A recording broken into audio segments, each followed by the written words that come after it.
So Yenna, Alec has just given us sort of an overview of what about the program he appreciated. How about yourself? Did you respond in the same way?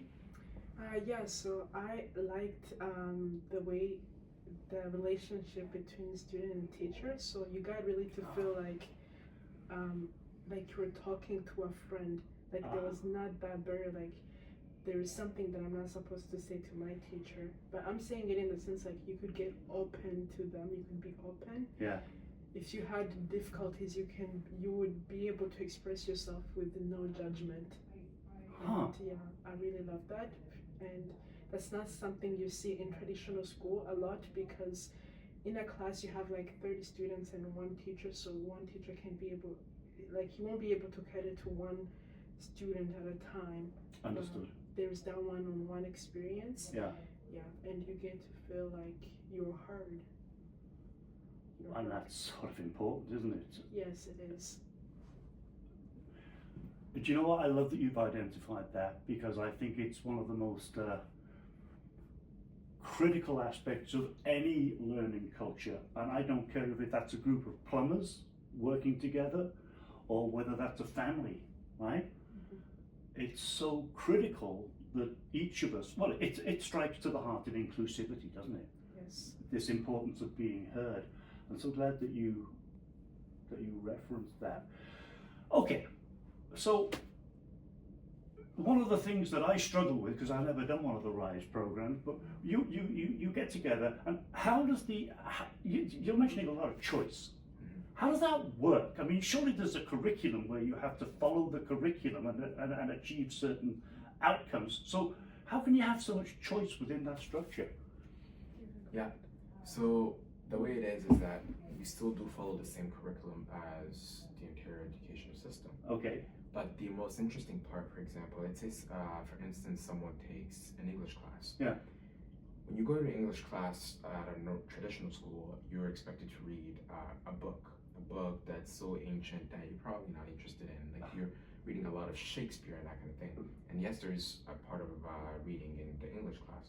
What's so interesting about it is you get to choose the book you want to read. Okay. Which is something great, because then you have that kind of you have the interest to actually read the book and not just be like, okay, I'm just gonna go online and review the resumes that they just put on there. Yeah. And what's so great about that is then where the facilitator is able to produce questions on that book, and you're able to write a whole essay on it, which is amazing. And that way you actually get to learn the more simpler way, and you can apply it in a more traditional school and still achieve the same results. But you understand it a better way. While in traditional school, you get an ancient book like Shakespeare, you're not interested in it. You just go online, review the resumes, and then just kind of get a sense of a feel of how it is. Go right there, write an essay, you still don't get it, and your teacher at school is telling you, no, you're supposed to do this, this, and this. You just don't get it. But then once you do it with something you really like or you have an interest in, it just becomes sort of easier for you to apply it to something else. And that's one thing that I really like, that I fell in love with RISE. Everything's at your own interest, but when it comes to like certain courses like math, of course, you still have to follow the Ontario education curriculum. Absolutely. Yeah, your experience with that concept of choice, did that have a similar impact in piquing your interest? Yeah. I did take English course with RISE, and I'm interested more in the science part. So like reading books, I did read books about psychology and stuff, self-improvement. Yes.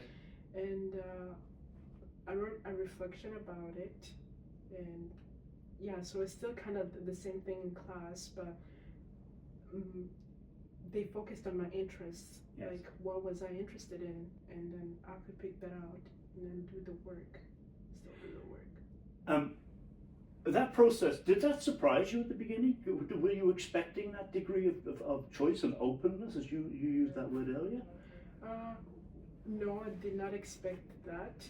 And at the beginning, I didn't know exactly how to like how to manage, like, because you're not used to it. Yeah, you're not used to having that much like freedom. I wouldn't say like, I don't know if freedom is the right word to describe it. I think When it like, is a certain degree of academic freedom to learn in your own way. Yeah. Yeah, it is. Yeah.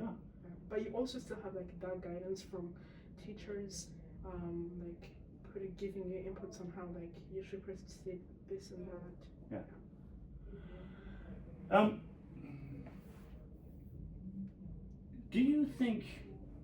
Well, let me ask you this question: Are there aspects of this approach that could inform and help to shape the traditional education system? Are there certain things we might be able to employ, strategies within conventional classrooms?